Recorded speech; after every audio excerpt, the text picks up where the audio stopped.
Diputada, muy buenos días a todas y a todos.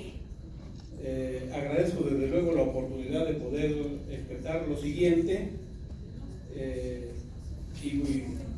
me voy a pronunciar específicamente sobre algunos de los aspectos que considero yo medulares, que son de mi interés. Seguí atentamente las exposiciones anteriores, se han pronunciado sobre un conjunto de aspectos. El 18 de mayo de 1967, el profesor egresado de la Normal de Ayotzinapa, Lucio Cabañas Barrientos, se levantó en armas contra el gobierno mexicano, obligado por una cruel masacre perpetrada por policías y pistoleros en el Torete de Álvarez Guerrero. Me presento ante este Parlamento abierto en compañía de un compañero y hermano de Lucio, que adoptó como nombre de combate el de David Cabañas Barrientos, y quien a los 17 años se incorporó a la lucha armada. Yo mismo, Felipe Edgardo Canseco Ruiz, participé en el movimiento estudiantil que en 1977 pretendió construir una universidad crítica, democrática, científica y popular en el estado de Oaxaca, y viví la represión gubernamental como respuesta al asesinato de compañeros estudiantes y colonos. Y a los 16 años me sentí obligado a empuñar un arma para luchar contra un mal gobierno que asesinaba, desaparecía, torturaba, encarcelaba y perseguía a quienes disentimos de su mal actuar. Pero además, ese mal gobierno mantenía una profunda desigualdad entre millonarios y pobres, un régimen de partido único de Estado, la censura hacia los medios de comunicación y un control corporativo férreo de sindicatos, campesinos y sectores populares. Vargas Llosa llamó ese régimen la dictadura perfecta. Fuimos miles de mexicanos y mexicanas quienes nos levantamos en armas con el sueño de derrocar al mal gobierno y construir una sociedad más justa, democrática y equitativa. Algunos desde los años 60 y 70. Desde luego que no logramos derrotar al gobierno en el terreno militar, pero sin duda alguna fuimos la fuerza de presión humana que con sangre, dolor, rejas y vida empujamos al lado de miles también de luchadores pacíficos para que en nuestro país se produjeran cambios importantes. Desde la apertura democrática con Luis Echeverría, la reforma política con José López Portillo y Jesús Reyes Heroles, hasta el pluripartidismo y el actual escenario de un gobierno que con una herencia terrible pugna por transformar el país y trata de resolver los graves problemas que vivimos. Con fecha 12 de septiembre, el presidente constitucional de los Estados Unidos mexicanos envió a la Cámara de Diputados Federal una iniciativa de ley de amnistía que considero sumamente positiva,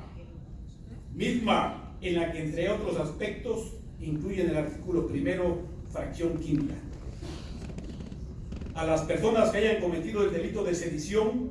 o porque hayan invitado, instigado o incitado a la comisión de otros delitos formando parte de grupos impulsados por razones políticas con el propósito de alterar la vida institucional, siempre que no se trate de terrorismo y que en los hechos no se haya producido la privación de la vida, lesiones graves a otra persona o se hayan empleado o utilizado armas de fuego. Sin embargo, considerando la realidad del país, posteriormente a la amnistía para presos y perseguidos por motivaciones políticas aprobada en el periodo presidencial de José López Portillo, es del conocimiento público y de interés general que diversos grupos se levantaron en armas en México, tales como el Ejército Zapatista de Liberación Nacional y el Ejército Popular Revolucionario, entre muchas otras manifestaciones. Todos esos rebeldes, por motivos político-ideológicos, se levantaron en armas, se enfrentaron a las Fuerzas Armadas y de Seguridad del Estado mexicano y, derivado de ello, cometieron diversos delitos en el transcurso de su actitud de rebeldía. Muchos ciudadanos y ciudadanas fueron o son partícipes o bien fueron acusados de ser partícipes de la rebelión. contra el Estado, y por ello fueron acusados, procesados, sentenciados, o bien siguen siendo perseguidos por los ilícitos que se derivaron de su acción rebelde. En virtud de lo anterior y con el objeto de contribuir a la construcción de la paz, y toda vez que estamos viviendo una nueva realidad en México, considero que los términos de la amnistía para los procesados, sentenciados y perseguidos por formar parte o ser acusados de formar parte de grupos rebeldes con motivaciones político-ideológicas debe ser una amnistía amplia, sin restricciones, pues de lo contrario sería una amnistía meramente enunciativa, sin efectos reales, y no beneficiaría prácticamente a nadie en los términos en los que está actualmente la iniciativa. El propio expresidente José López Portillo se atrevió a hacer una iniciativa que benefició a todos los militantes de la Liga Comunista 23 de septiembre, del Partido de los Pobres, del Movimiento de Acción Revolucionaria, que habían sido y fueron acusados y procesados por homicidios, secuestros de empresarios y de embajadores, inclusive norteamericanos, algunos de ellos. Y bueno, ese presidente se atrevió, y esperemos que los diputados hoy se atrevan a ampliar los términos de la amnistía, de la iniciativa de ley de amnistía, que es positiva en sí, pero insuficiente. En efecto, quienes optaron por rebelarse contra el sistema de cosas que prevaleció en nuestro país fuera de los cauces legales, optaron por armarse, y en el transcurso de sus acciones de rebeldía se confrontaron con las fuerzas militares y de seguridad del Estado mexicano.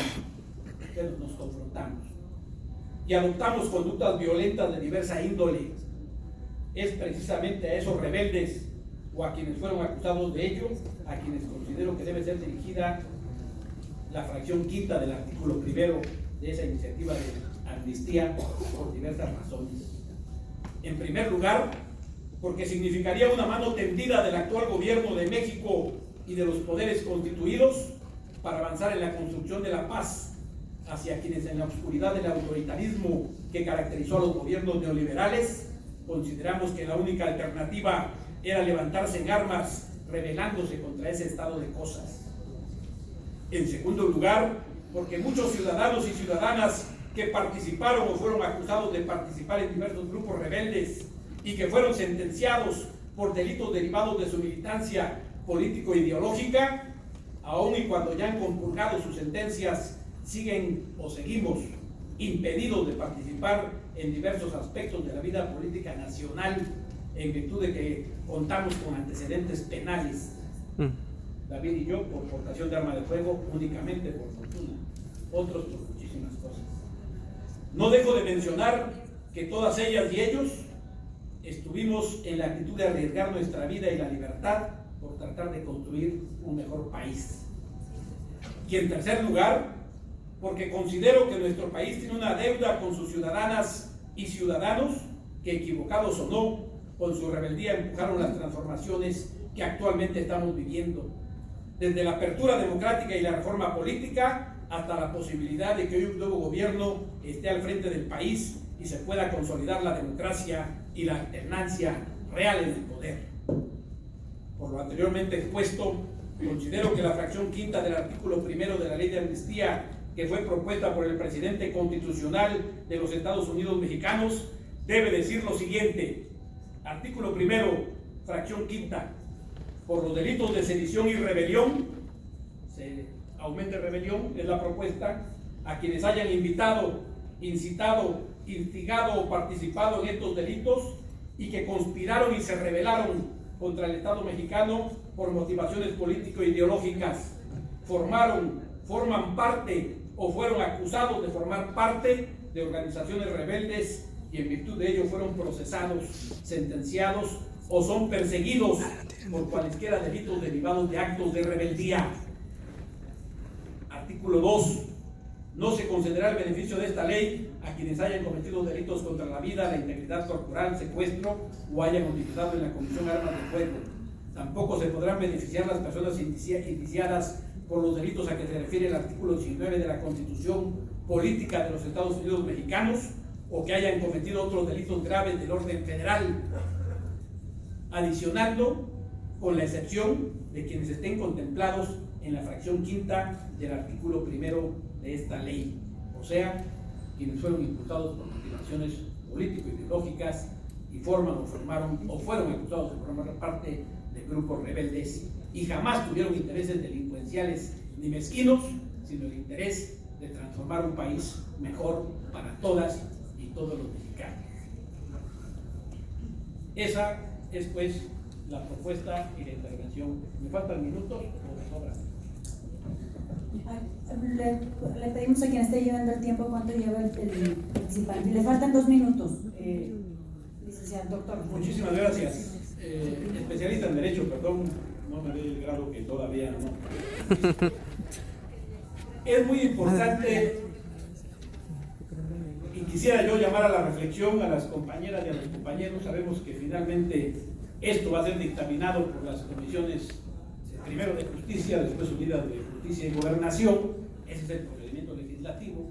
que tal vez lo que digamos los 70 ponentes que venimos acá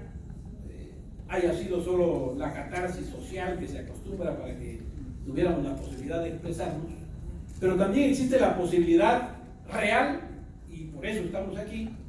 de que se consideren algunas de las propuestas que muchos ponentes. Hay temas también muy importantes. Yo soy absolutamente solidario, somos solidarios con el asunto de que las mujeres tengan el absoluto derecho a decidir, de que fueran amnistiadas quienes están presas justamente por haber sido pobres y por haber tenido que abortar por múltiples circunstancias que no somos quienes para juzgar, aun cuando sí el asunto de fondo sería que se derogara el delito de aborto, como ya en Oaxaca queremos hacerlo.